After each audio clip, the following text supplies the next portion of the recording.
Alors, Jean-Luc a fait son prof, il adore ça. Maintenant, il va bien vous écouter parce qu'il ne connaît pas très bien les courses de plat. Alors, c'était la 168e édition du Prix de Diane. Expliquez-nous un peu le coffret, l'ambiance d'abord de cette journée avant de parler de sport. C'est tout à fait singulier. Déjà, vous l'avez dit un petit peu dans l'énoncé de l'épreuve, ça existe depuis très longtemps. C'est mythique, c'est chargé d'histoire. Et c'est une course qui couronne la meilleure pouliche de 3 ans, on peut le dire, sur la distance de 2000 mètres, mais globalement, c'est la meilleure pouliche de 3 ans. Ouais. Et tout ça avec on les voit sur ces images, avec un décorum, hein, où les femmes viennent chapeauter, où les hommes viennent habiller. Et il y a eu un véritable succès hier, plusieurs dizaines de milliers de personnes. Alors, c'est réservé aux femelles de 3 ans sur 2100 mètres. Pour les gens qui ne connaissent pas cette discipline, est-ce que c'est, pour des pouliches de 3 ans, est-ce que c'est long ou est-ce que c'est court?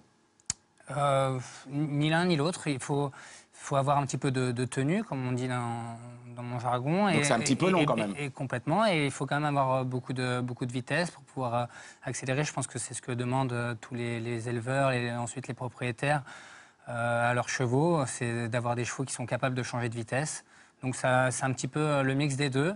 Et c'est pour ça qu'il faut être complète pour ce qui est des pouliches pour arriver à gagner cette course. Ça crée beaucoup de grandes championnes.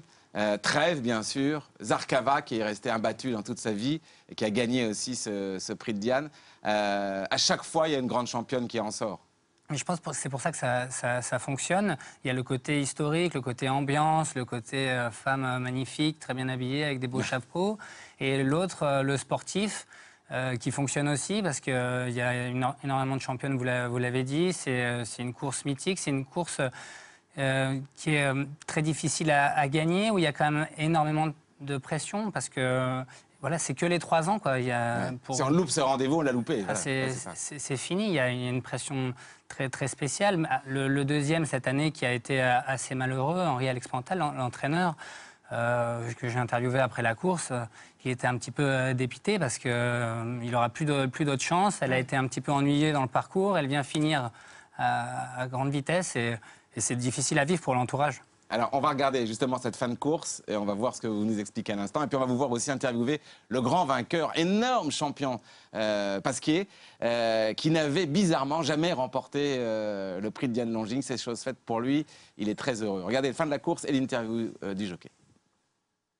Il reste encore environ 500 mètres à parcourir et on retrouve toujours aux avant-postes Normandie Tété Corde à son extérieur, le numéro 4 Ayao Fortune, Vue Fantastique qui se rapproche maintenant, On the Moon Again qui est là, Monroe Bay également, Festive toujours à la corde avec Kitesurf qui maintenant est lancé, Shadow Speed également qui refait du terrain avec Senga qui à son tour tente de revenir, Normandie qui a l'avantage avec à l'extérieur, Shadow Speed avec une chute à cet instant de On the Moon Again et Senga qui maintenant est lancé en pleine piste par Stéphane Pasquier, Senga de plus en plus fort, Shadow Speed qui se défend bien à la corde, Senta avec le Shadow Speed qui tente de revenir ainsi que Terrakova maintenant qui se rapproche de l'extérieur, Senga qui a pris l'avantage, Senga qui va remporter ce prix de Diane Longing en devançant Terrakova qui a terminé comme une balle en terminant Turf Laurel qui est peut-être au 3e devant le numéro 1 Shadow Speed et Sister Charlie.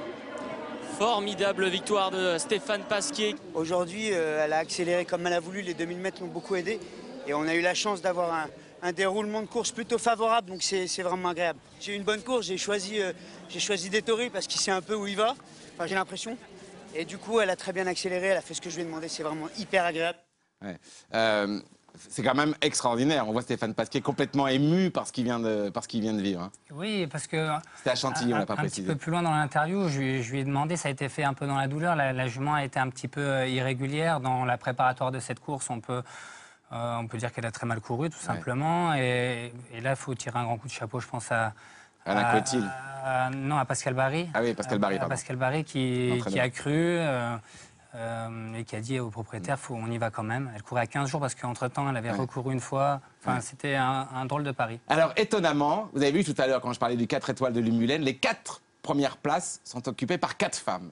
Et dans ce prix de Diane, 168e édition, c'est la première fois qu'une femme, Marilène Héon, c'est son nom, a pris le départ dans cette compétition. Comment c'est possible? Pourquoi? Comment vous expliquez ça? On est un peu à la bourre, quoi. Nous, on est un peu à l'ancienne. Et les femmes ont mis du temps, que ce soit les entraîneurs ou maintenant les femmes jockeys, à rentrer dans le milieu. Et Mais je pense que ça ne va pas durer parce qu'il y a énormément de femmes et de jeunes filles qui commencent à faire l'école des jockeys. Il y en a de plus en plus. Le pourcentage par rapport aux garçons même est très grand. Le fait que le poids aussi, les femmes sont souvent plus légères, ça va être plus facile pour elles. Je pense que dans l'avenir, ça va venir naturellement. Parce que vous êtes d'accord que sur un cheval qui fait 500 kilos, on le voit bien en saut d'obstacle, ce qui compte, c'est de monter léger, qu'on soit garçon ou fille. C'est de la technique et pas de la force. Et c'est à peu près la même chose pour les courses. On se le disait ce soir, si on tire, il tire, ça n'a pas de sens de tirer avec un cheval. Donc c'est pas la force pourtant qui limite l'accès aux femmes. Je pense qu'il y a plusieurs avis là-dessus. Il y a ceux qui pensent que quand un jockey, un homme pousse sur un cheval, à la fin, il a plus de force qu'une femme. Moi, je ne suis pas vraiment d'accord. Je pense que le métier de jockey, c'est un métier de pilote qui est beaucoup moins technique celui de dressage dans le contact du cheval. D'ailleurs, il y a des jockeys qui découvrent leur cheval 5 minutes avant la course. Donc, il n'y a pas besoin du même couple. Mais ce qui est important, c'est le pilotage. Et dans ce qui est du pilotage, une femme est l'égale d'un homme et peut même être nettement meilleure qu'un homme si elle a la bonne roue. Stéphane Pasquier parlait d'être derrière Lanfranco Dettori. Ça peut être l'idée d'une femme également et elle peut très bien monter. Et ensuite, moi, je pense que quand on accompagne un cheval, c'est pas de la force. Je pense qu'il faut être dans le rythme, avoir un bon point d'appui. Et puis, voilà. Juste avant de lancer la pub, vous qui montez aujourd'hui, vous avez fait du dressage, parce que votre père était un cavalier de dressage, vous avez fait du dressage, vous êtes jockey de course, de plat, et vous montez aujourd'hui des épreuves à 130, vous avez progressé, parce que je vous ai vu tomber à 110, donc ça va bien. Non, mais, donc, ça sent le complet dans quelques mois. Où est-ce que vous avez le plus de sensations ? Déjà, je tiens à dire, souvent, quand on fait beaucoup de choses, on les fait moyennement.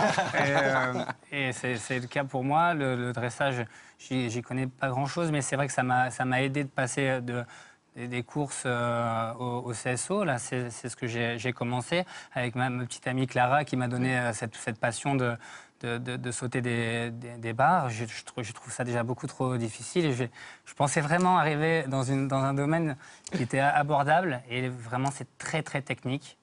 Ça a été très dur, je suis énormément tombé au début et maintenant j'ai un bon cheval, un bon borgne qui se reconnaîtra, qui tremble à chaque fois qu'il doit rentrer dans le camion parce qu'il a peur un peu des distances que je lui amène. Mais c'est... Et encore, il les voit qu'à moitié. Imaginez que s'il les voyait complètement. Bon, en tout cas, merci de nous avoir expliqué ce prix de Diane Langille. Vous restez avec